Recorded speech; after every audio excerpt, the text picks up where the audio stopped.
Violet Rivers stood near the edge of the beach, her lifeguard uniform simple and worn, blending into the background of the Gala's sparkling scene.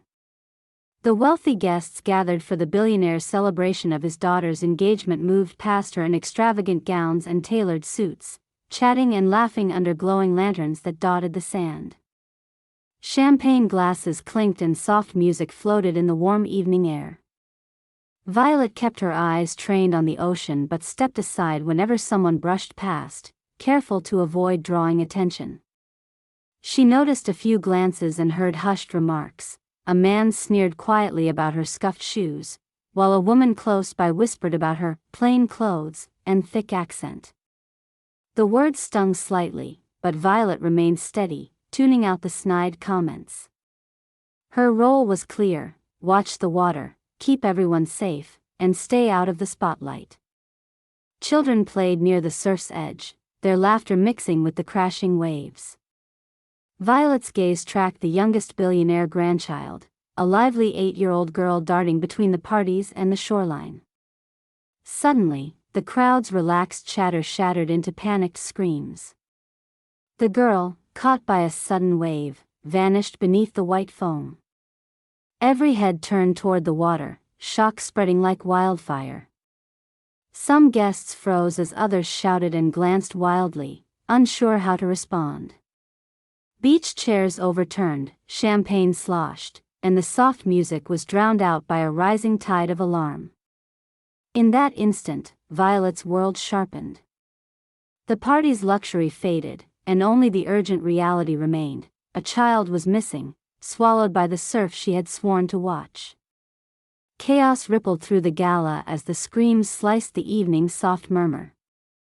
Guests froze, their colors and finery blurring under the sudden weight of panic. The warm glow of lanterns seemed to flicker unevenly against the roaring ocean, where the waves continued their relentless assault on the shore. At first, no one moved in an organized manner. Shouts clashed with sobs and sharp cries. The water's edge, once a boundary of carefree frolicking, had become a line of desperation. Violet's heart drummed steady beneath her plain red uniform. Her gaze didn't waver. Around her, confusion erupted. A man near the bar, red-faced and shouting incomprehensibly, waved his arms. "She's out there. Someone call," he faltered, realizing his voice drowned beneath others. Another guest pushed past Violet, stumbling on the uneven sand, shouting, "Where are the lifeguards? This isn't a place for bare hands and prayers." But Violet was already moving. She stepped forward calmly, weaving through the panicked throng with firm, purposeful strides. A cluster of guests parted as if the sea she stood beside parted for her. "Call 911, she commanded to a young waitress trembling with shock, who immediately pulled out her phone. "Tell them a child is missing in the surf, details, 8 years old, wearing a white sundress." The waitress nodded, fingers fumbling over the screen. Violet raised her voice above the rising chaos as she barked precise instructions. "Everyone, stay back from the water. Clear a path." A few guests looked at her in disbelief, some scoffed. How dare this plain lifeguard try to command at their gala? But her tone was unyielding, the current of urgency beneath it lent weight impossible to ignore. A balding man in a pressed suit shoved forward. "Who do you think you are? We're guests here, not peasants at the beach." Violet didn't flinch. "I'm the only person here with training to handle this. Please step back." Some murmured indignantly, but most took a few steps back, instinctively trusting the surety in her voice. Violet moved toward the edge of the surf, scanning the darkening water with unblinking eyes. Her breath even, she nodded briefly to a burly waiter, gesturing, "Help me clear debris from the water, umbrellas, chairs, anything floating. The water is rough. We need to see clearly."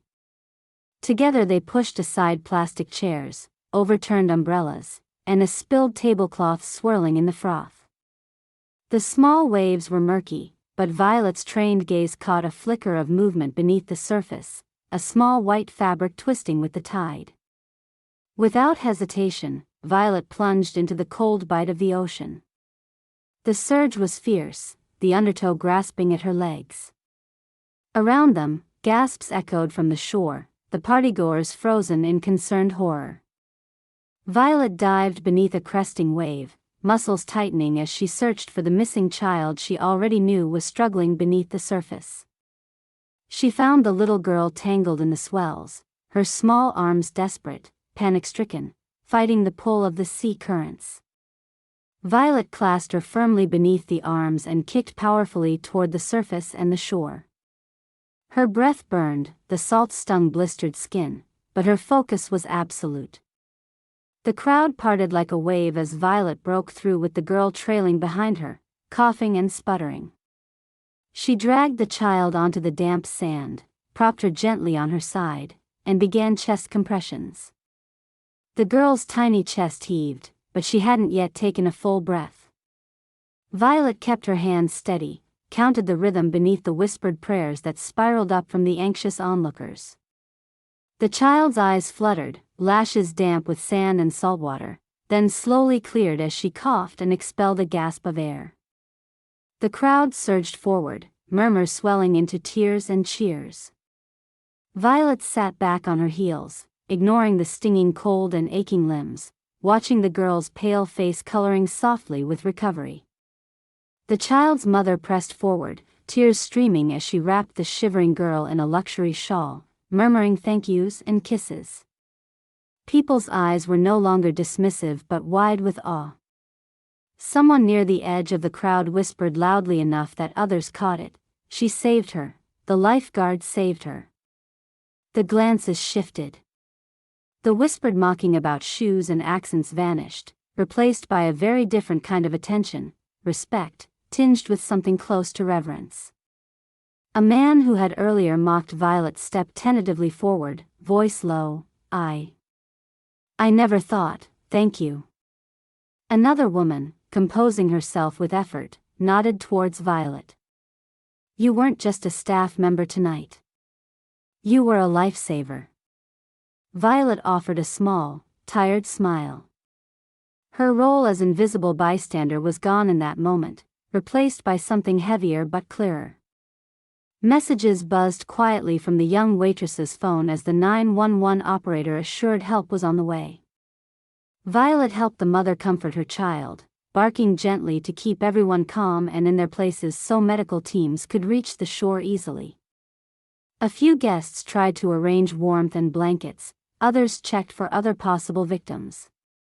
But Violet kept scanning the waves, alert in case another danger rippled unseen among the currents. The silence of disbelief was broken by the arrival of paramedics. Violet briefed them quickly, detailing the rescue, the girl's condition, and the timeline. As the professionals took over with efficient care, the crowd began to settle, the distant clamor of emergency vehicles mingling with whispered praises. The Gala's glittering world had shifted irreversibly. No one questioned Violet's quiet dignity now. Where moments before they had marginalized her as invisible staff, now she stood in the center of their attention, the calm eye in a storm. Violet stood up, brushing sand from her uniform, as a few brave guests approached, uncertain but grateful. "What's your name?" a young woman asked with a smile breaking through her tear-streaked face.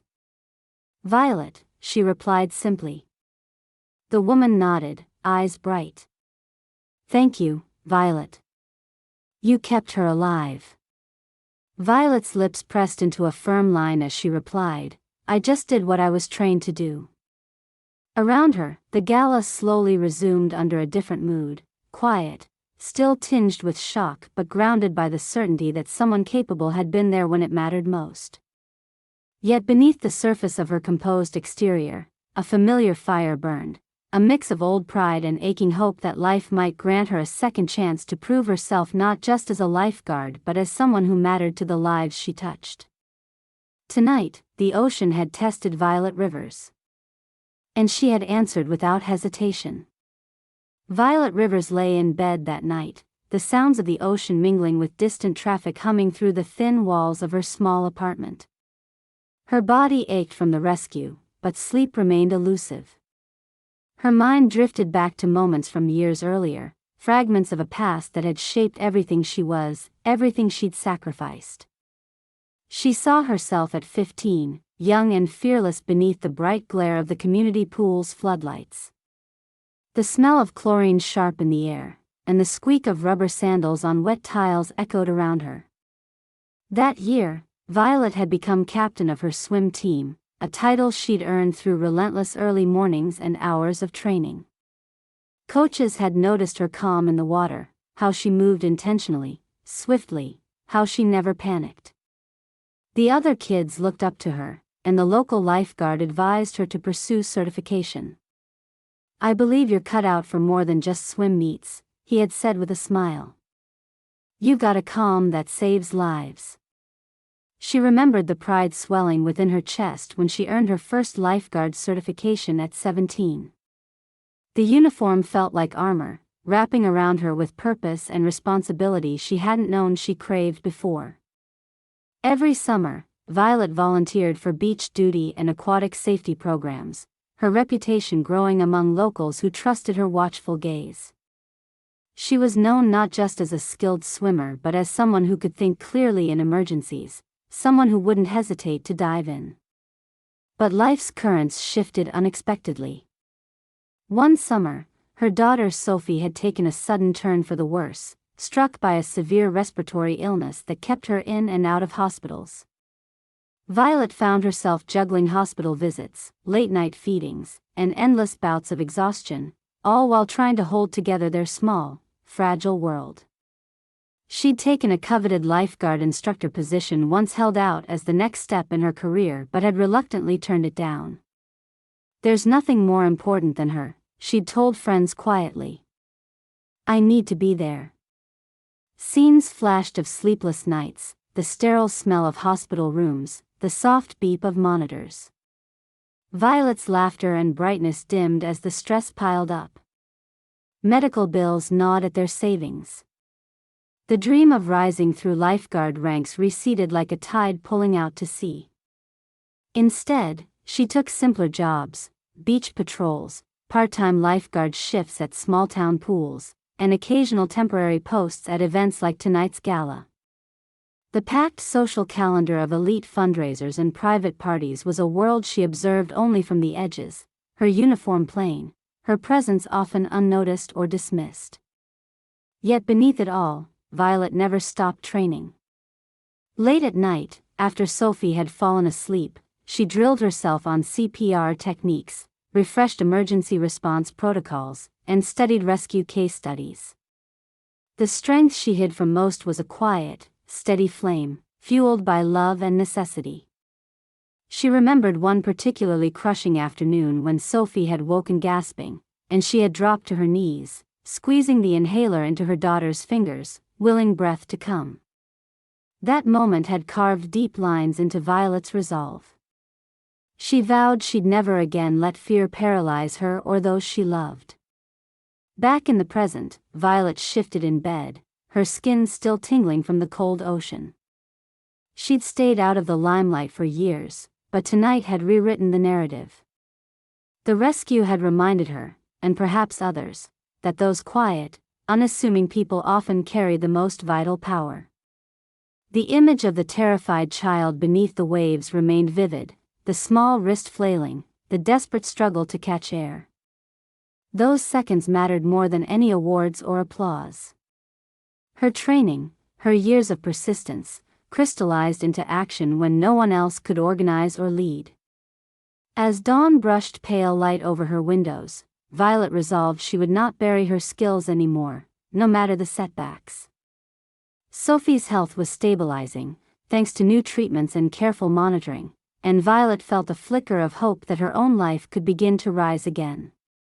A year ago, she might not have imagined standing at an elite gala, invisible except for disparaging whispers exchanged behind her back. Now, she understood her worth was not measured by silk gowns or social rank but by the steady rhythm of a heartbeat rescued in desperate moments. Violet reached for her worn training manual resting on the bedside table, tracing fingers along the page detailing rescue priorities. She flipped through it slowly, reminding herself of each technique, each protocol. Her phone buzzed with messages from a few guests who had thanked her after the gala. One message was from the billionaire's daughter, expressing heartfelt thanks and admiration. Violet stared at the screen, fighting an urge to tell them all the full story behind her quiet presence. But she felt something else too, a cautious anticipation for the days ahead and what they might bring. Outside, gulls cried, and waves washed rhythmically against the shore. Violet closed her eyes and breathed deeply, feeling the pull of the ocean, not as a reminder of struggle but as a call to begin again. Word of Violet River's courageous rescue rippled quickly through the local community and beyond, swirling through social media channels and news sites. Videos from the gala, and particularly the short, shaky footage capturing Violet diving fearlessly into the surf with the child in her arms, became shared widely, accumulating views, likes, and heartfelt comments. Overnight, the woman who had blended invisibly into the background was now at the center of many conversations. The billionaire's family, still reeling but intensely grateful, had made a point to acknowledge Violet publicly. At a small press gathering set up the day after the gala, the billionaire's daughter spoke with genuine emotion. "Violet did something none of us could in that terrifying moment. She saved my niece's life. Words cannot express our gratitude. She's a hero." Journalists approached Violet herself, nervously at first, then with growing admiration. True to her reserved nature, she answered questions humbly but clearly, shifting the focus back to the importance of awareness and preparedness around water safety. The stark contrast between yesterday's dismissive glances and today's glowing recognition was palpable. Among the glittering mansion's staff, the change was immediate and unmistakable. The catering team who once barely nodded at her now greeted her with genuine warmth. Fellow lifeguards from various events sent messages, commending her courage. At her small apartment, Violet's phone glowed relentlessly. Messages poured in from neighbors, local watch groups, and even volunteer organizations wanting her to speak at upcoming safety events. Invitations arrived for interviews and community panels. Some guests from the gala themselves reached out, expressing apologies for earlier dismissive attitudes and gratitude that she had been there. Even those who had mocked her, whether about her shoes, her accent, or her quiet presence, now watched videos online, their expressions softening. A few sheepishly sent personal messages, acknowledging her abilities that none had expected. The local news featured Vanessa Delgado, a young reporter who managed to capture much of the action via her smartphone. Vanessa's voice broke slightly as she recounted the event live on air. In an evening full of elegance and wealth, it was an unassuming lifeguard whose calm actions stood out as a true lifeline. Violet River's swift and practiced response kept panic from spreading and saved a child's life. The coverage dug a little deeper into Violet's background without invading her privacy. Her previous work as a swim team captain and lifeguard volunteer emerged, framing her as a skilled and dedicated professional who had simply been working quietly behind the scenes. Old photos surfaced, a teenage girl smiling in her swim cap, certificates proudly displayed in a community center. Social media amplified these images with comments calling Violet an inspiration. "Pride of our town," one post read. "Humble, brave, and real," wrote another. At the gala venue, the atmosphere subtly shifted the next time Violet returned to work. Staff who had once been polite but distant now sought her out for advice and conversation. A few brought small gifts, flowers, a thank you card handwritten in elegant script, even a carefully wrapped box of chocolates. Guests, too, seemed to notice her newly acknowledged presence.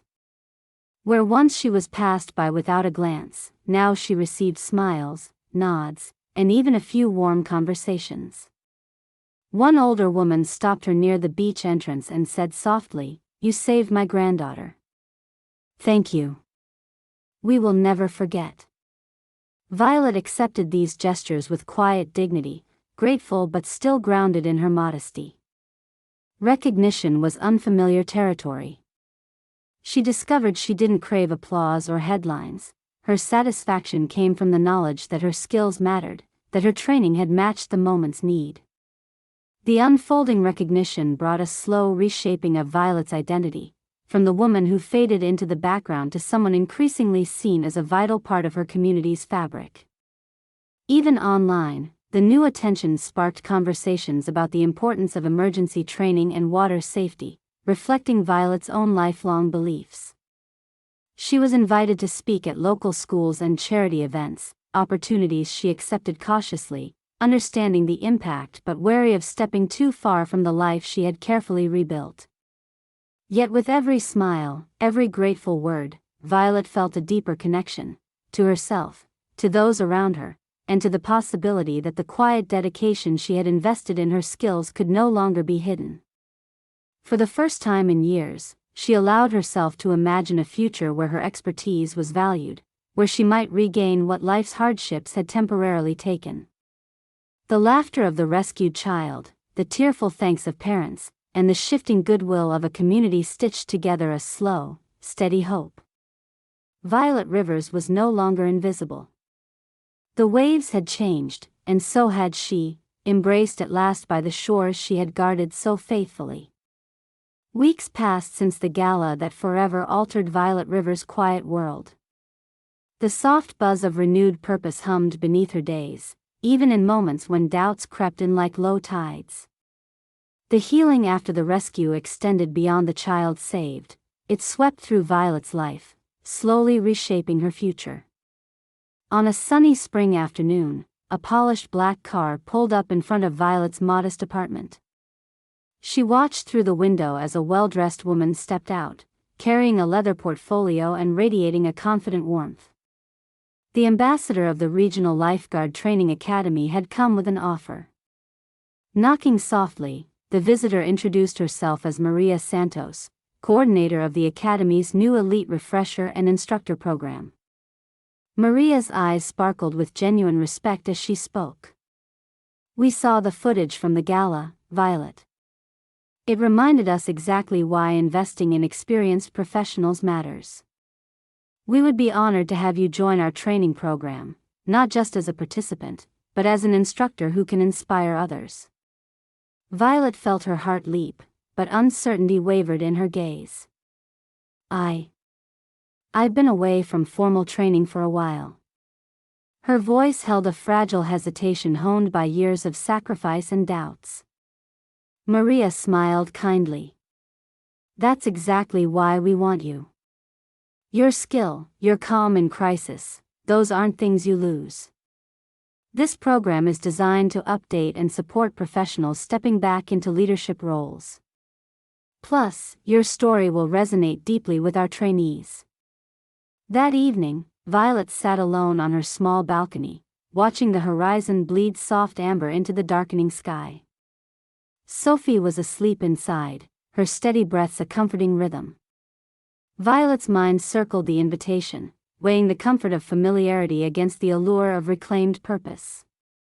Memories flickered, her daughter's fragile health, the nights balancing exhaustion and hope, the simplicity of the job that kept them afloat. The thought of returning to intensive training and public roles sparked both excitement and fear. She reached for her phone, scrolling through messages from well-wishers, the saved child's family, and new friends made during her recent rise into the community's light.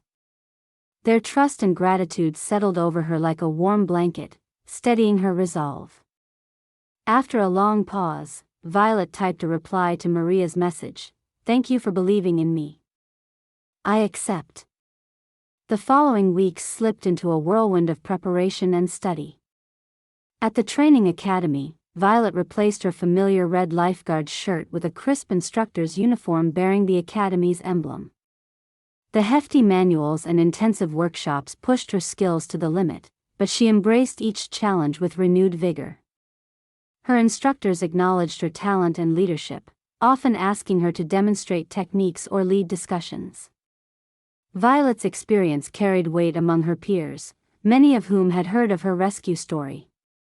She listened to their doubts and fears, encouraging them quietly but firmly, guiding everyone toward a shared goal of safety and readiness. More than once, Sophie greeted her with a sleepy smile after long days, resting her small hand against her mother's cheek and whispering, "I'm proud of you, Mom." At the Academy's campus, Violet found strength not just in training but in connection with students, instructors, and a growing sense of belonging. The weight of invisibility lifted with each lesson taught, each life safety measure reviewed. One afternoon, during a break, Maria approached with an offer that left Violet both surprised and honored. "We're organizing community outreach programs focused on water safety. Your insight as both a professional and a mom could make a tremendous impact. Would you be interested in leading these efforts?" Violet nodded, breath steady. "I think it's exactly where I'm meant to be." Months later, Violet stood at the edge of a crowded community pool, surrounded by attentive faces. Children and adults alike listened intently as she demonstrated rescue techniques, shared stories from her experience, and answered questions with patience and authority. Cameras clicked, and volunteers recorded segments for local safety campaigns. Her simple uniform showed no signs of the quiet battles she had fought to wear it again. But her eyes shone brighter than ever, reflecting gratitude for second chances and a fierce love for the life she'd chosen to rebuild. At home, after a long day, she slipped silently into her daughter's room. Sophie stirred and opened sleepy eyes as Violet sat beside her.